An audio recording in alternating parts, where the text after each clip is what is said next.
Hello aspirants welcome back to super buys. Last minute short കട്ട്സിൽ നമ്മൾ നോക്കാനായിട്ട് പോകുന്നത് ഇപ്പോൾ റീസെന്റ് ആയിട്ട് കഴിഞ്ഞ SSC CGL ടയർ 2 ഒരു ക്വസ്റ്റ്യൻ ആണ് എന്ത് ചെയ്യാൻ പോകുന്നത് നമ്മൾ ഇന്നത്തെ വീഡിയോയിൽ നോക്കാനായിട്ട് പോകുന്നത്. ഇവിടെ ഞാൻ നിങ്ങൾക്ക് കോൺസെപ്റ്റ്സ് അല്ല പറഞ്ഞുതരാൻ പോകുന്നത്, മറിച്ച് ഞാൻ നിങ്ങൾക്ക് പറഞ്ഞുതരാനായിട്ട് പോകുന്നത് ലോജിക്കാണ്. അതായത് എന്ത് ലോജിക്ക് അപ്ലൈ ചെയ്ത് ഇത്തരം ക്വസ്റ്റ്യൻസ് നമുക്ക് ക്വിക്കായിട്ട് ചെയ്യാന്നുള്ളതായിരിക്കും എന്ത് ചെയ്യാൻ പോകുന്നത് നമ്മുടെ ഈ ഒരു വീഡിയോയിൽ നോക്കാനായിട്ട് പോകുന്നത്. അപ്പോൾ ഫസ്റ്റ് ക്വസ്റ്റ്യൻ ഇവിടെ എന്താ പറഞ്ഞിരിക്കുന്നത്? ഫൈൻഡ് ദ സിമ്പിൾ ഇൻട്രസ്റ്റ് അല്ലെ, നമ്മളോട് സിമ്പിൾ ഇൻട്രസ്റ്റ് എന്താണെന്നാണ് ചോദിച്ചിരിക്കുന്നത്. അപ്പൊ സിമ്പിൾ ഇൻട്രസ്റ്റിന്റെ ഫോർമുല എല്ലാവർക്കും അറിയാം, എന്താണ്? PNR/100. അതായത് പി എന്ന് പറയുന്നത് പ്രിൻസിപ്പൽ എമൗണ്ട്, എൻ എന്ന് പറയുന്നത് നമ്പർ ഓഫ് ഇയേഴ്സ് അല്ലെങ്കിൽ ടെന്യുവർ, ആർ എന്ന് പറയുന്നത് എന്താണ്? Rate of interest. ഇത് നിങ്ങൾക്ക് അറിയാവുന്നതാണ്. ഇത് സോൾവ് ചെയ്താൽ എന്ത് പറ്റും? ഇതിന്റെ സിമ്പിൾ ഇൻട്രസ്റ്റ് കിട്ടും. ഇത് നിങ്ങൾക്ക് അറിയാം. അപ്പോൾ നിങ്ങൾ എന്ത് ചെയ്യും? ക്വസ്റ്റ്യനിൽ എവിടെയെങ്കിലും പ്രിൻസിപ്പൽ എമൗണ്ട് പറഞ്ഞിട്ടുണ്ടോ എന്നുള്ളത് നോക്കും. അപ്പൊ എന്താണ് ക്വസ്റ്റ്യനിൽ ഇവിടെ പ്രിൻസിപ്പൽ എമൗണ്ട് പറഞ്ഞിട്ടുണ്ട്, എത്രയാണെന്ന്? 2000 ആണെന്ന് പറഞ്ഞിട്ടുണ്ട്. അറ്റ് എത്രയാണ്? 6.5% പെർ ആനം.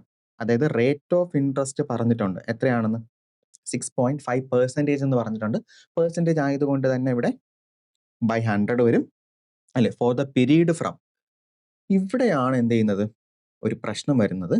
കാരണം എന്താണ്? ഇവിടെ നമുക്ക് ഡയറക്റ്റ് ആയിട്ട് നമുക്കൊരു ഇയർ പറഞ്ഞിട്ടില്ല, 2 ഇയർ എന്നോ 3 ഇയർ എന്നൊന്നും പറയാതെ നമുക്കൊരു കാലണ്ടർ രൂപത്തിലാണ്, അതായത് 14 Feb to അല്ലെ 28 April വരെ ഒരു കാലണ്ടറിന്റെ രൂപത്തിലാണ്. അപ്പൊ നമ്മൾ എന്ത് ചെയ്യണം? നമ്മൾ ഇനി ഫെബിൽ എത്ര ദിവസം ഉണ്ടായിരുന്നു, മാർച്ചിൽ എത്ര ദിവസം ഉണ്ടായിരുന്നു, ഏപ്രിൽ എത്ര ദിവസം ഉണ്ടായിരുന്നു, ഇതൊക്കെ കണക്ക് കൂട്ടിയിട്ട് എന്ത് ചെയ്യണം?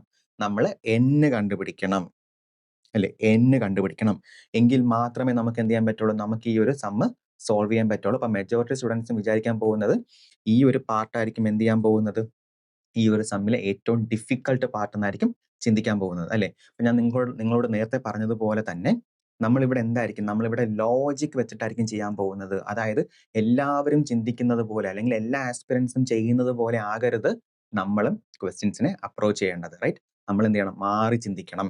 അപ്പൊ അങ്ങനെ നോക്കുന്ന സമയത്ത് ഈ ഒരു ക്വസ്റ്റ്യന്റെ ലോജിക് എന്താന്ന് വെച്ച് കഴിഞ്ഞാൽ, ഡെസിമൽസ് ഉണ്ടല്ലോ, ഡെസിമൽസിനെ നമ്മൾ എന്ത് ചെയ്യണം? നമ്മൾ ഫ്രാക്ഷനോട്ട് മാറ്റുവാണെങ്കിൽ അല്ലെ, ഡെസിമൽസിനെ നമ്മൾ ഫ്രാക്ഷനിലോട്ട് മാറ്റുവാണെങ്കിൽ ഈ ഒരു സം എന്തായിരിക്കും? ഈ ഒരു സം കുറച്ചും കൂടി ഈസി ആയിരിക്കും.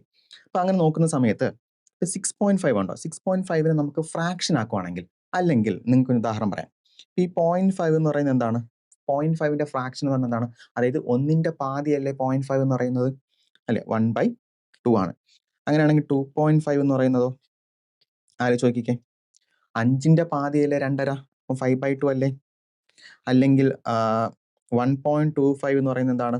ഓൾറെഡി 5ന്റെ പാതിയാണ് 2.5. അപ്പൊ 2.5യുടെ പാതി എന്തായിരിക്കും വരുന്നത്? 5/4 അല്ലേ? അപ്പൊ ഇതുപോലെ തന്നെ നമുക്ക് ഒറ്റ നോട്ടത്തിൽ കാണുമ്പോൾ നമുക്ക് എന്ത് മനസ്സിലാവണം? 6.5 എന്ന് പറയുന്നത് 13/2 ആണെന്ന് മനസ്സിലാവണം അല്ലേ. അപ്പൊ നമുക്ക് ഫ്രാക്ഷൻ ആയി 6.5നെ നമ്മൾ എന്ത് ചെയ്തു? നമ്മൾ ഫ്രാക്ഷന്റെ ഫോമിലോട്ട് മാറ്റി 13/2 ആണെന്ന്. ഇനി നിങ്ങൾ ആലോചിച്ച് നോക്ക്, ഇനി ഇവിടെ എന്തോ ആണെങ്കിലും ആയിക്കോട്ടെ, ഇതിന്റെ ആൻസർ എന്തോ ആണെങ്കിലും ആയിക്കോട്ടെ, ഇനി എപ്പോ ഇവിടെ ഒരു 13 വന്നോ, അപ്പൊ അതിന്റെ അർത്ഥം എന്താണ്? അതായത് ഇതെല്ലാം ഇങ്ങനെ മൾട്ടിപ്ലൈ ചെയ്ത് 13ആയിട്ടും കൂടെ മൾട്ടിപ്ലൈ ചെയ്യൂലേ? അങ്ങനെയാണെങ്കിൽ കിട്ടുന്ന ആൻസർ എന്തായിരിക്കും?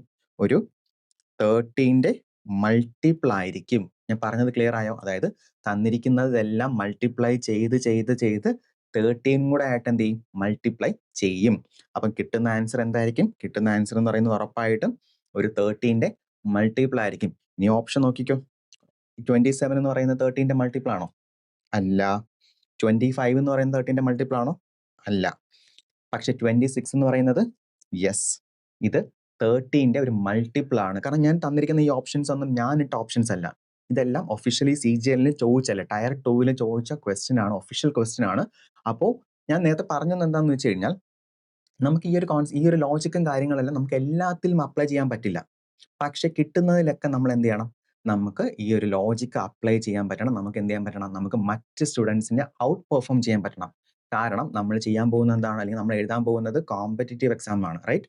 അപ്പൊ അതുകൊണ്ട് തന്നെ നിങ്ങൾ എന്ത് ചെയ്യണം? നിങ്ങൾ ഈ പറയുന്നത് പോലെ തന്നെ ലോജിക്കും കൂടെ വെച്ചിട്ട് എന്ത് ചെയ്യാൻ പറ്റണം? നമുക്ക് ക്വസ്റ്റ്യൻസ് സോൾവ് ചെയ്യാൻ പറ്റണം. ഇതൊക്കെ ഞാൻ ഡീറ്റെയിൽ ആയിട്ട് എന്ത് ചെയ്തിട്ടുണ്ട്? ഞാൻ നിങ്ങൾക്ക് കോഴ്സിൽ പറഞ്ഞു തന്നിട്ടുണ്ട്. അപ്പൊ നിങ്ങൾ മാക്സിമം എന്ത് ചെയ്യണം? കുറേ ക്വസ്റ്റ്യൻസ് നിങ്ങൾ പ്രാക്ടീസ് ചെയ്യണം. നിങ്ങൾ മറ്റ് എക്സാംസിൻ്റെ ഒക്കെ നിങ്ങൾ PYQs എടുക്കണം, അത് നിങ്ങൾ പ്രാക്ടീസ് ചെയ്യണം, റൈറ്റ്? അപ്പൊ ഇതുപോലെ ഞാൻ നിങ്ങൾക്ക് ഞാൻ കുറേ മേജർ എക്സാംസിന്റെ എല്ലാത്തിൻ്റെയും PYQ വെച്ചിട്ട് ഞാൻ നിങ്ങൾക്ക് എന്ത് ചെയ്യും? ഞാൻ നിങ്ങൾക്ക് ഒരു ലോജിക്കൽ അനാലിസിസ് നടത്തുന്നതാണ്.